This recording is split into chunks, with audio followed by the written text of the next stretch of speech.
Gluten-free foods have absolutely exploded onto the scene, restaurants and in grocery stores.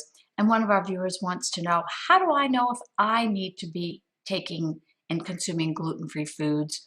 How do I know if I have a sensitivity to gluten?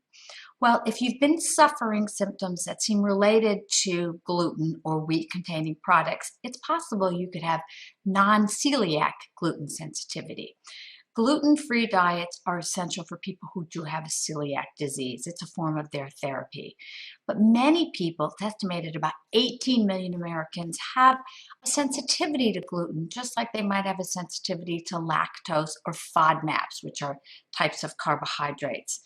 So if you find you have symptoms, and those symptoms are usually gas and bloating, they all seem to be about the same. And the hard part about gluten sensitivity is that there's not a blood test or a lab test that can confirm the diagnosis, and there's no immune involvement. So that's good. There's probably not going to be any delirious effects from consuming gluten other than maybe discomfort. The discomforts, abdominal pain, fatigue, a foggy brain, headaches, tingling, numbness, joint pain, occurs hours up to days after consuming gluten or wheat products. Possible causes, one study said that maybe being introduced too soon in life, like at 2 to 4 months, that could increase your risk of gluten sensitivity. But the most important thing is to rule out that you don't have gluten intolerance or a wheat allergy. So start with your doctor and make sure you rule those out. Then the next step is to do an elimination. So you do an elimination and you reduce all sources of gluten for a couple of weeks, then you slowly add back in and you keep track of those symptoms.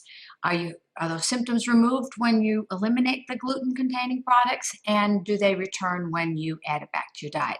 And that's essentially how you determine it. And then the therapy is a gluten-free diet.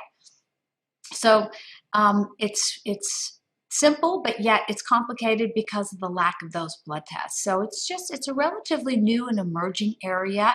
It's not been well studied, so I think that we'll find we'll have more and more studies and we'll learn more about it. But for now, start with making sure that you don't have a wheat allergy or celiac disease, and then try the elimination diet under the care of your healthcare provider.